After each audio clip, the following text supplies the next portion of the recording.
Okay, so later that day I knocked the camera over.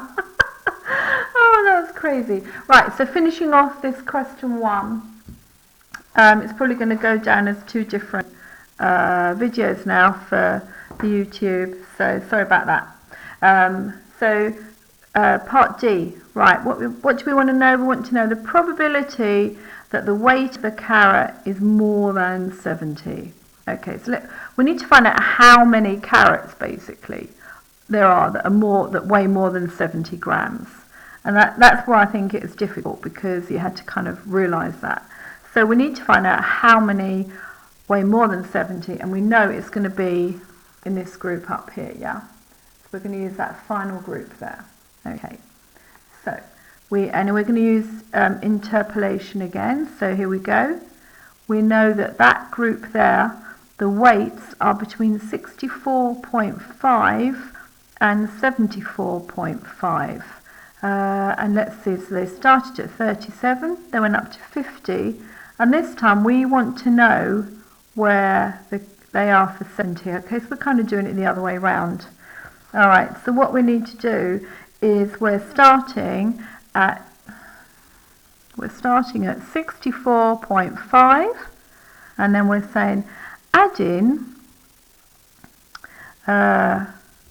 the weight, take away 37, because we don't know what this is here, so we're going to call that W.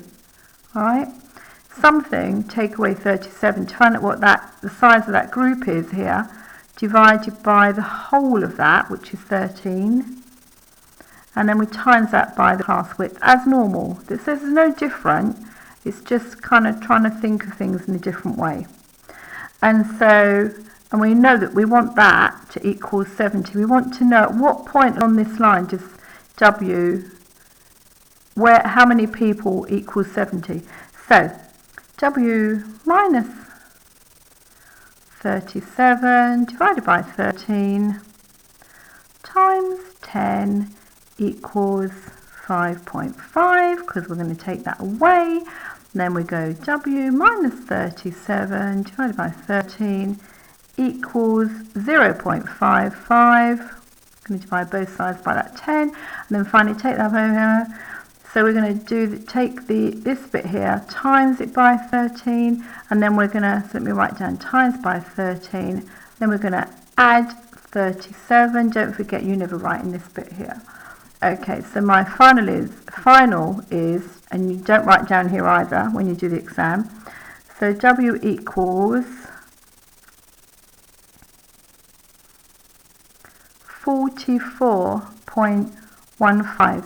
So it's this value here, W is the 44.15 per carat weighs that. Okay, so now to find out the probability of this being greater than 70. Okay, so what we need to do is find out the probability of something being in this group here. So what is the width of this group now? Well, the width of it is 5.85. So we've got 5.85, and then we're going to divide that by the total number in the thing. That's going to give us the probability, and that comes out at 0.117. Alright, so I think the last bit was a bit tricky, but it's only 2 marks, and in an hour and a half paper we might not have had time to do it anyway. So we need to ask ourselves, are these questions worth it? Yeah? So there you go. That's the end of question 1, and now I'm going to go on to number 2. Okay, so moving on, question 2. Oh, this is a nice surprise. It's a box plot question. So that's cool. So nice and easy. Box plot shows the times in minutes. So time's gone along here. It takes a group of office workers to travel to work. And so if we have a quick scan of this, we know that this is most of the information. And here we've got somebody that is like an outlier, someone that doesn't kind of fit into the norm. All right, so we need to remember that all of that is the range. This is the lower quartile, so that's quartile 1. This is the median, and that's the upper quartile. Okay, and actually just even looking at this, I can see that this middle part here is totally symmetrical. Alright, so the interquartile range is nice and symmetrical. Okay, right, so looking at the, first of all, part A, find the range of the times. Okay, well, we mustn't forget this person up here. So that's 61. 61 minus 20 is 41 minutes. Oh, thank you, examiner, that's easy. Interquartile range of the times, that's going to be this one here. So that looks to me like 37 and 25.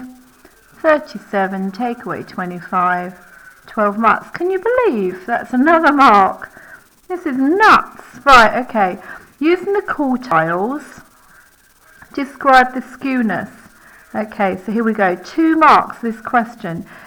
And give a reason. So using the quartiles, describe the skewness. Well, I've actually already said this is symmetrical, so we know that skew is symmetrical, but we need to just, for our extra couple of marks, make it look a bit more mathematical. So quartile 3 take away quartile 2 is the same as quartile 2 minus quartile 1. They're equal, they're exactly the same.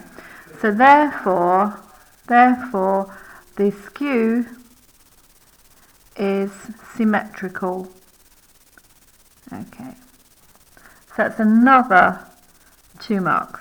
So 4 easy marks, and that took us what, a minute? 2 minutes. Okay, so now we're going to get on to the stuff that looks a bit meatier. Okay, so Chetna believes that house prices will be higher if the time to travel to work is shorter, and she uses a random sample of those office workers for their house prices where X is measured in thousands, and obtains the following statistics. Right, so these stats are going to be these things that she's done for us are going to be really important. They're going to save us a lot of time. But as soon as we see all of this S of XX, S of XT and all that stuff, we know that we're going to go to the this part of our formula sheet, the correlation and regression part, because the formula we need is going to be there probably. So what does she want? She wants the product moment correlation coefficient, and here we go. Product moment correlation coefficient is, and then there's all this great big whopping stuff, but all we actually really need to know is that R equals S of XY divided by the root of S of XX, S of YY. So let's write that down here. I'm going to try and squeeze it in here. So here we go. R equals S of XY divided by the root of S of XX, S of YY equals, okay, so we've got the S of XY, yes, so that's 10. That's 10 divided by the square root of, yeah, and we've got the, oh, that's really cool. We've got everything here. Times, we have, wow.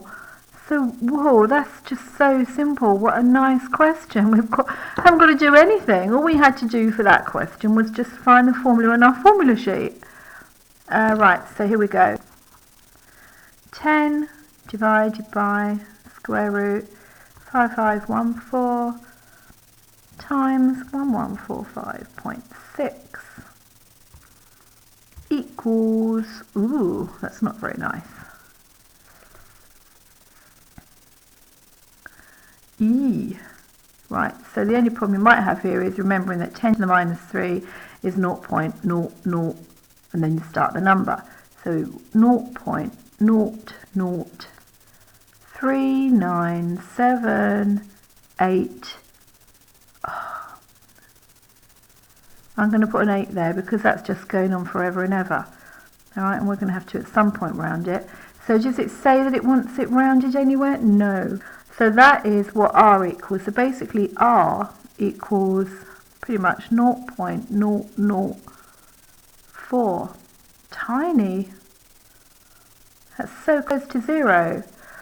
Okay, so that's wonderful because the closer it is to 0, no, the less the correlation is.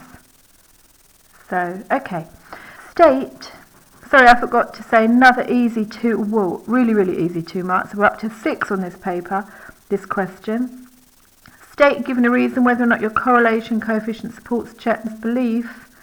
And she's believing that they are related to each other. Well, actually, we've just proved that they're really not at all, because the closest is to 0, the closer the fact is that there's no relationship. So I'm going to write no relationship, well, small relationship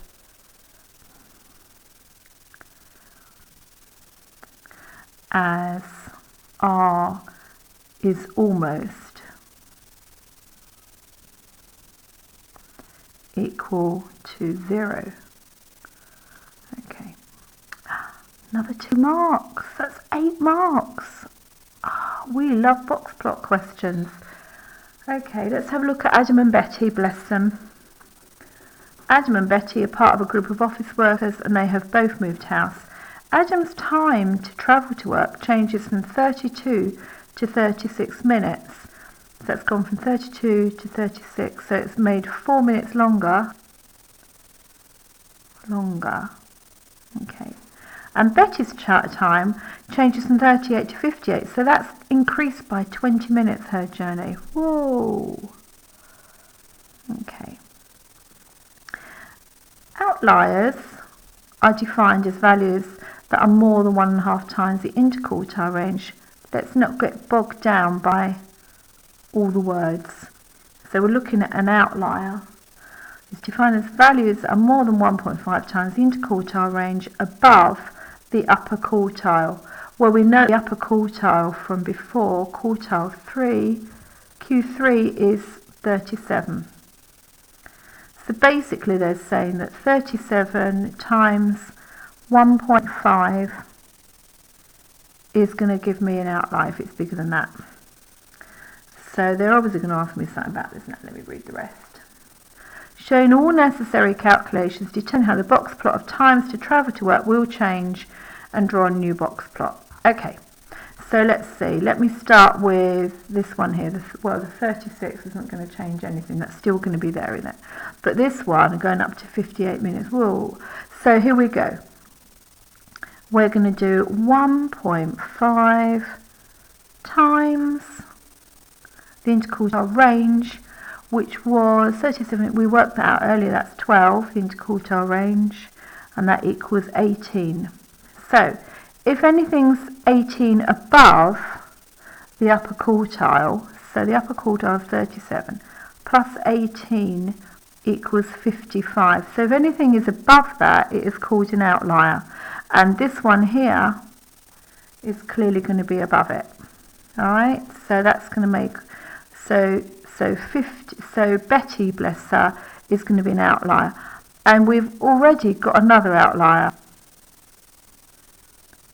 from our drawing up here. We already had one here that was like 61. Okay, so let me turn over. I'm going to have to draw 3 marks for a really, really simple question. And my box plot's on the next page. That's not very useful. If I draw it here, I've got all the information I need here. So I'm going to have a box plot going 20, 30, you can't see it, 20, 30, 40, 50, 60, 70. So everything else is still going to be the same. The 20 is going to be here, then the quartile 1 is going to be here, then the other one, sorry, the quartile 1 is going to be here, the median's here, and then the other one's here.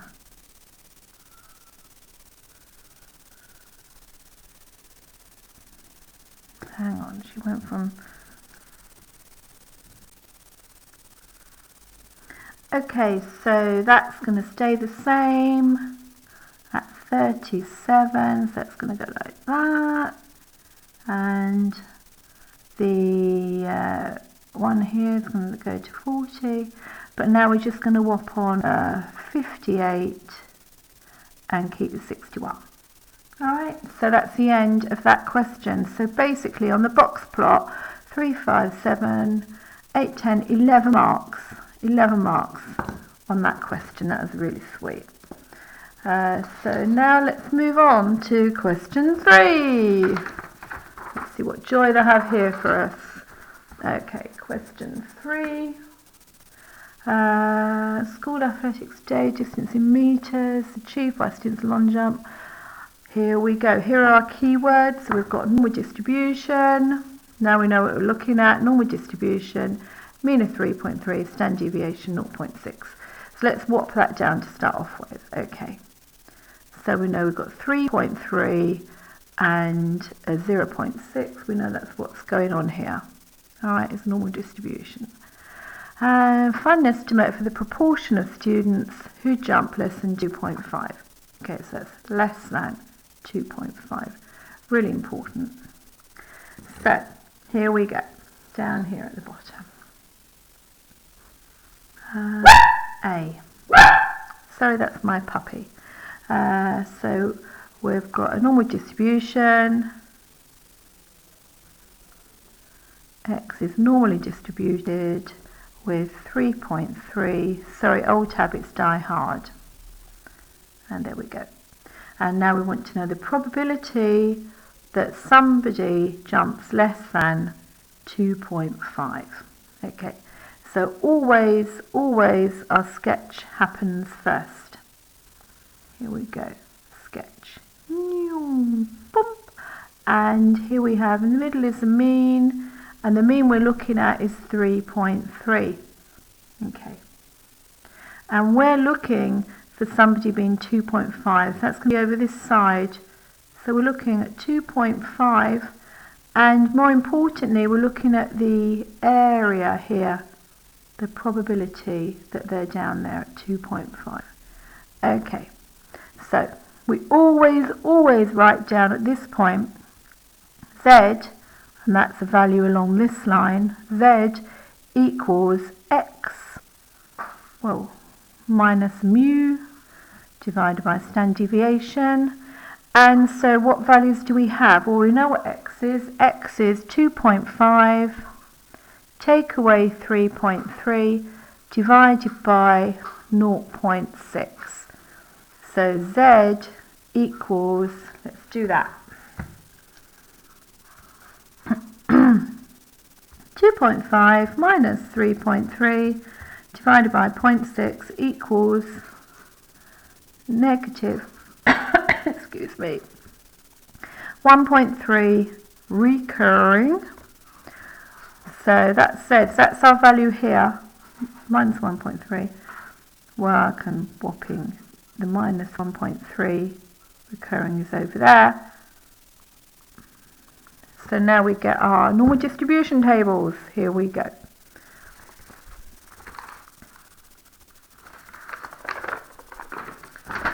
We know we're looking for Z, so 1.33 is here. Sorry, 1.33 is here, because that's the Z column, and we're looking at 0.9082, 0.9082, 0.9082, 0.9082. Right, now don't forget that gives us the area going all of this up to this point here, but really we just want this because it's going to reflect back over here. Alright, I haven't done my lines very accurately there, it should have looked more symmetrical. So 0.9082 is this area here, and we want to know this area here. So all we're going to do is take it away from 1. So 1 minus 0.9082 equals 0.0918. So the area of just this bit is 0.0918, and that's now given me the probability. So the answer to the first question is 0.0918. That is not very many people are going to be jumping less than that. I would have jumped less than that, but hey. Right, so let's go on to part B. I think that was quite easy. That was 3 marks. It's quite easy. Part B. Okay, B looks quite a lengthy A lot of stuff we've got to read now. The long jump competition consists of 2 jumps. All the students can take part in the first jump, and then the 40% who jump the greatest distance qualify for the second jump. This is getting a bit tricky now, isn't it? So we've got the first people, first time, everyone jumps, and then second time only 40% jump. Right. Find an estimate for the minimum distance achieved in the first jump in order to qualify for the second jump. Okay, so we're looking at 60% are going to drop out. We're looking at the top 40%. So let's draw our diagram.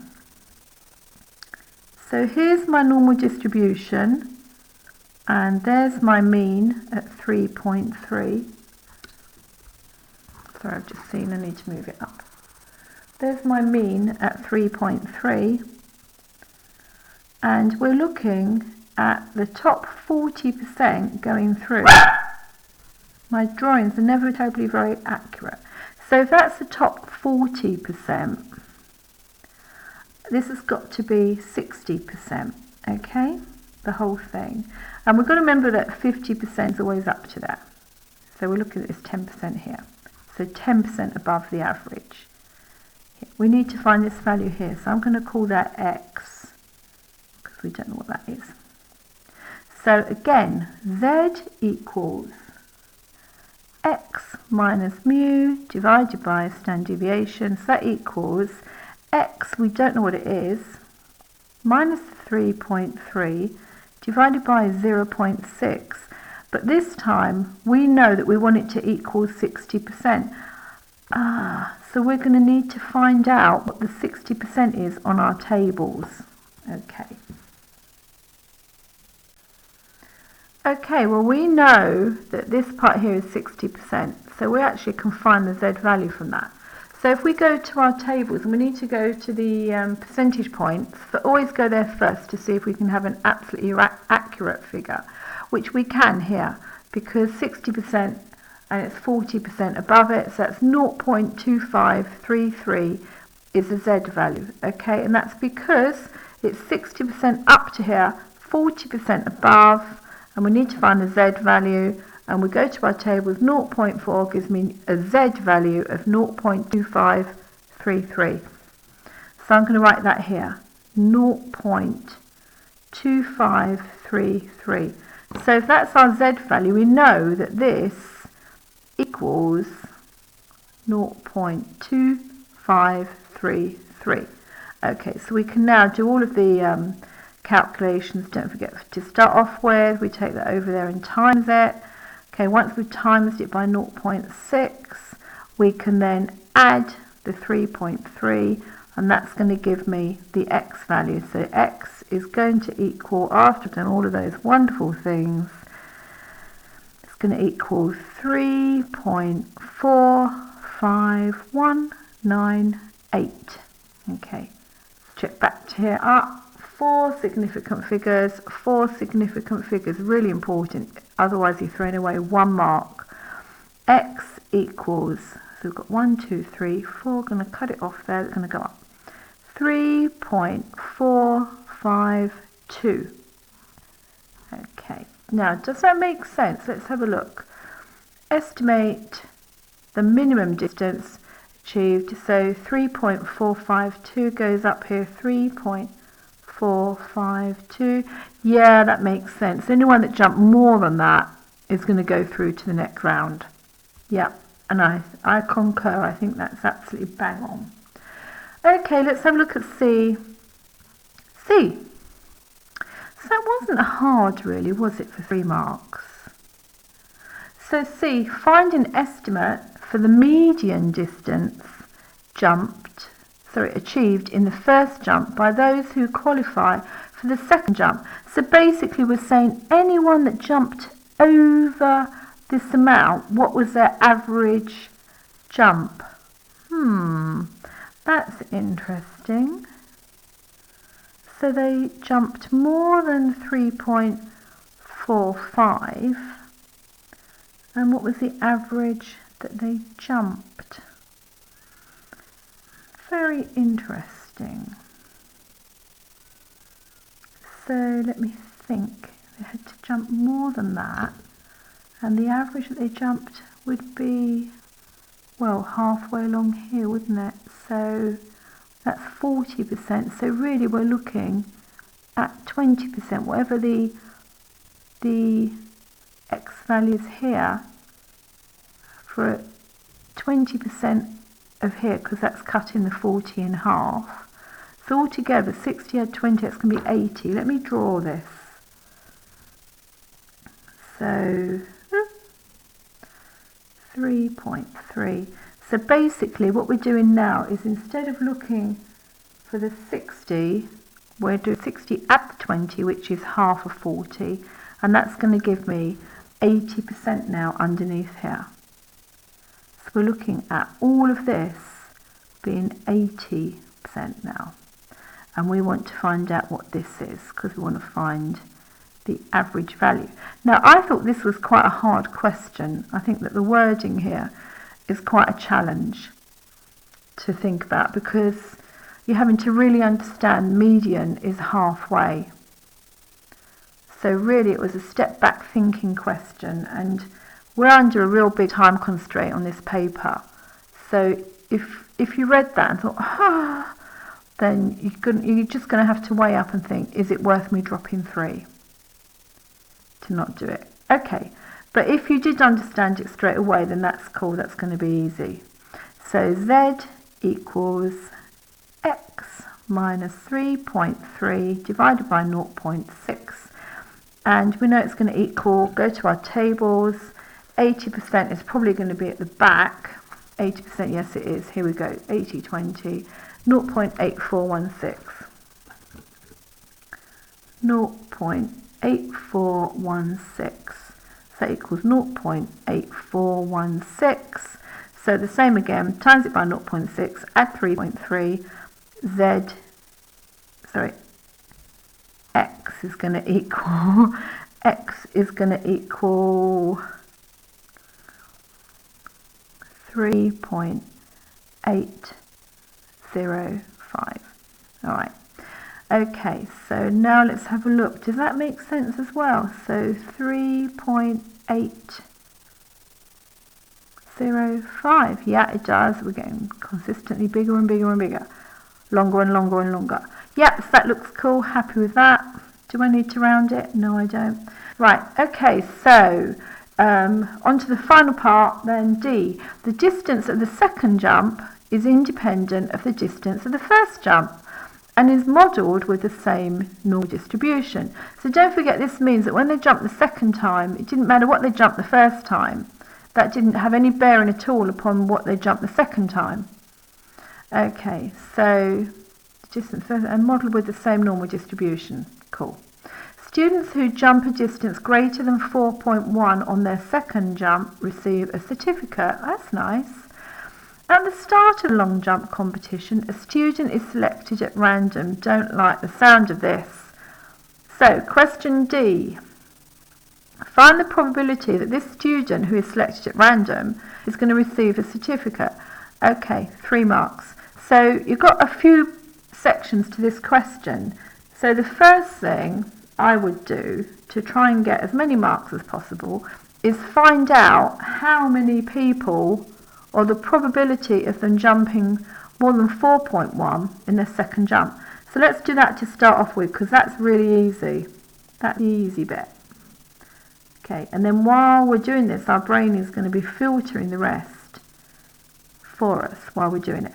So 3.3, and we want to know 4.1, how many go further than, so that's this side of 4.1.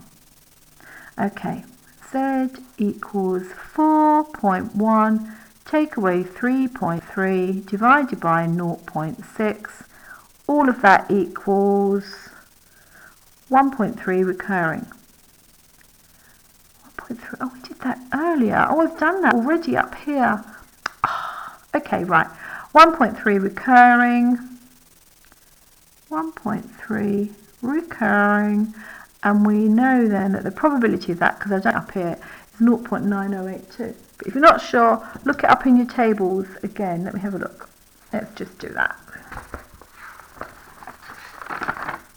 1.3 recurring, so Z equals 1.333, so that's 0.9082. 0.9082. 0.9082. Okay. So the probability of, on their first jump, but we just want this tiny bit here, was 0.0918 is 1 minus that. So the area of this bit here is 0.0918. Alright, so it's not a very high probability. So what do they want us to do? They want us to find the probability that they get through to the second round. So we need the probability of somebody on the first round, they need to get bigger than, what was it, 3.452, which was 0.6, wasn't it? 0.4. Probability of them getting bigger than 3.452, which we already know was 0.4, because 0.4 of them get through. And then the probability on the second round of her jumping more than 4.1, and we said that that probability was 0.0918. So we've got to have this and that. So we're going to multiply them, and that's going to give me a really small answer, 0.4. So they need to do that and 0.0918. So our final answer for D, 0.0. Hang on, I'm not sure if I've done that correctly. Let me do this again.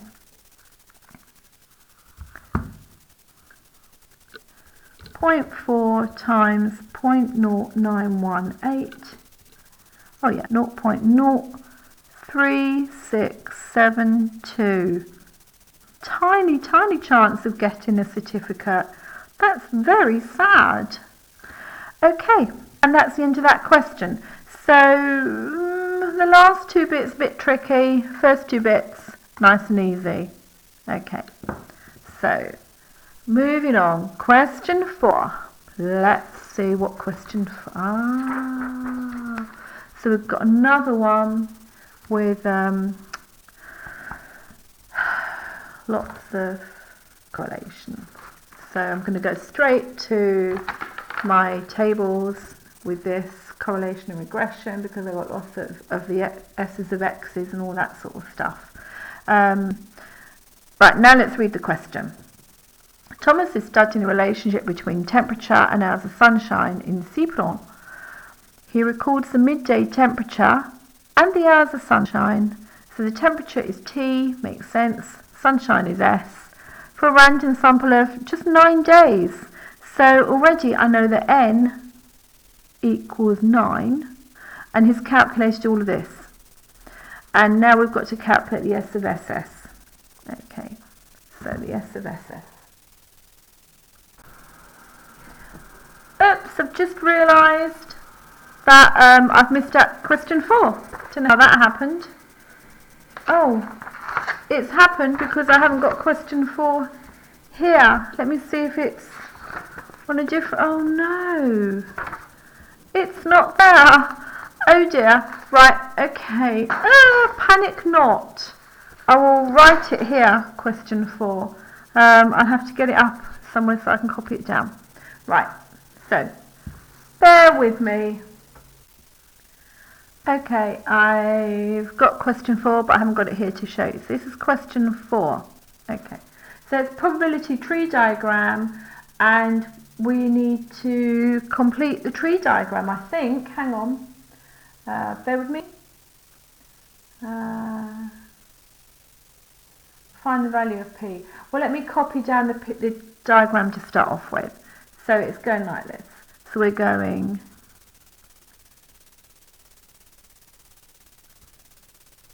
Here we go.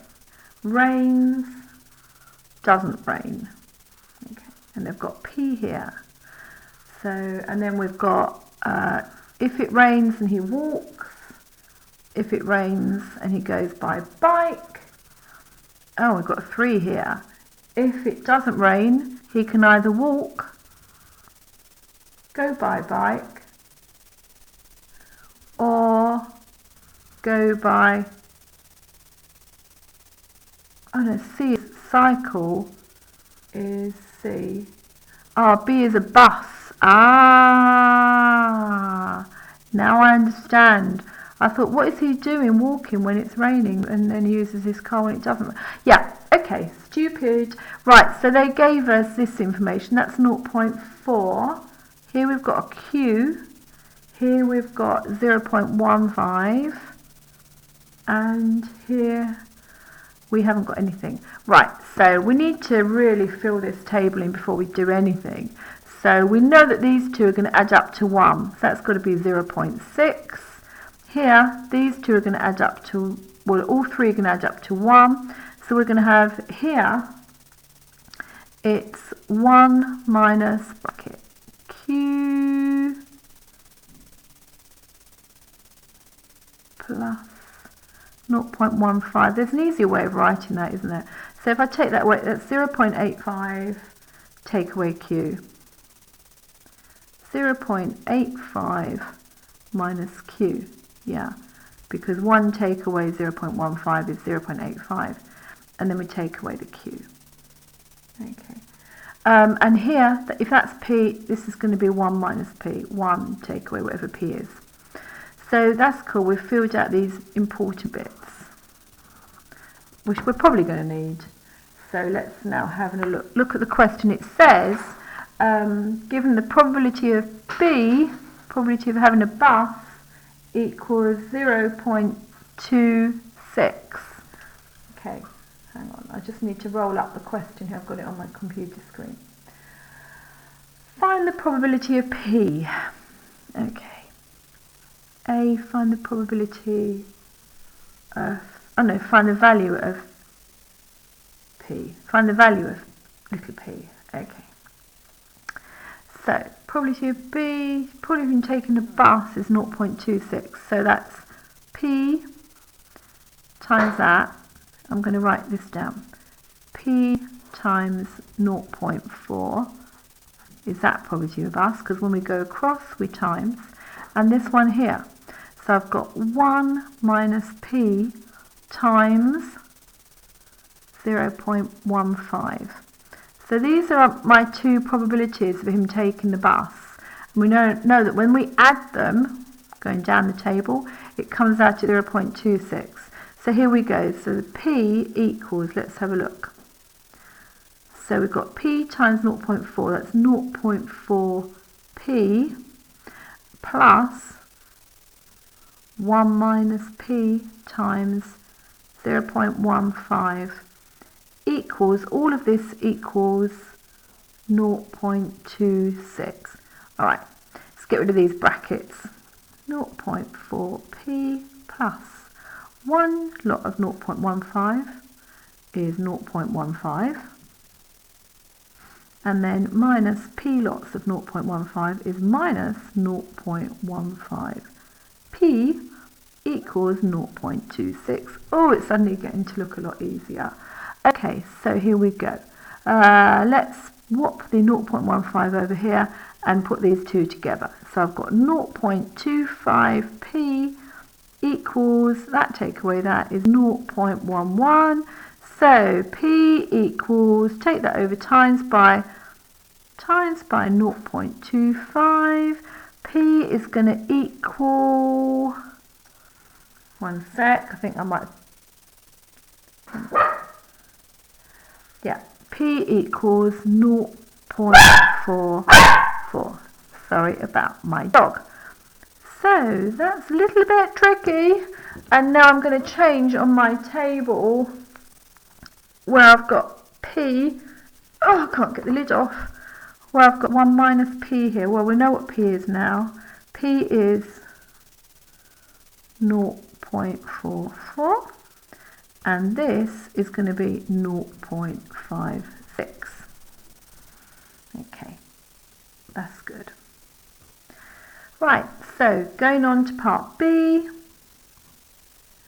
And we have part B says, given also that the probability of it not raining given that he walks is 0.175. Find Q. Okay. We know that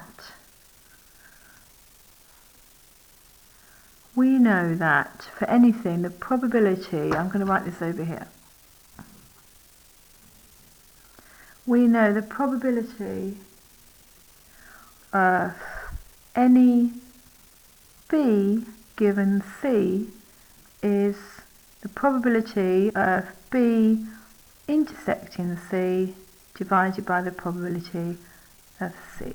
Okay, so in this case, converting that to this, we've got, so therefore the probability of given W is the probability of, I'm going to write this over here now. So we know that the probability of R intersecting with W divided by the probability that he walks is probability of not R intersecting with W is, I haven't written this end bit here, so let's do that. 0.56 times Q. Alright, that's that. R intersecting W is 0.56 Q divided by the probability that he walks is this, 0.44 times 0.6, which equals 0.264. So the probability he walks is, let me put this in brackets, 0.264 plus probability he walks here, which was 0.56 Q, oh we still don't know Q's, plus 0.56 Q equals, right, here we go. Hey.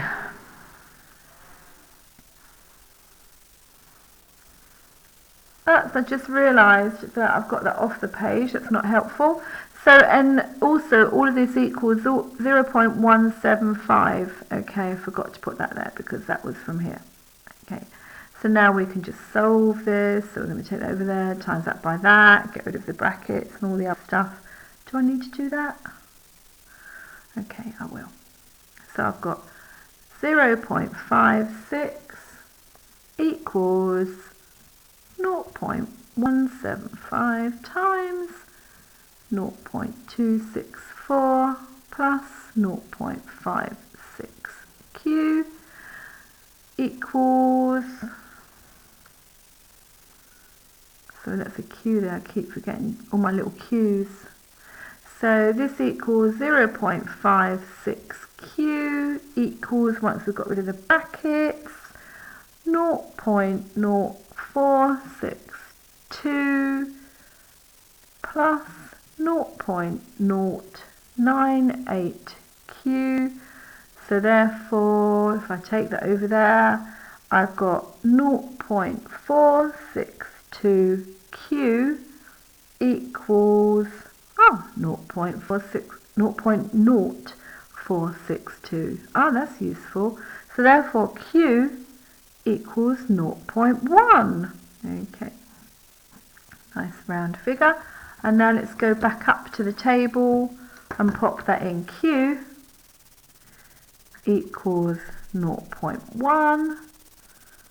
Okay, so we can actually change all of these now. This equals 0.85 times, take away 0.1, so that's 0.75.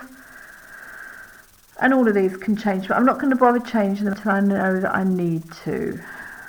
So let's have a look at what the next question says. Question C, part C.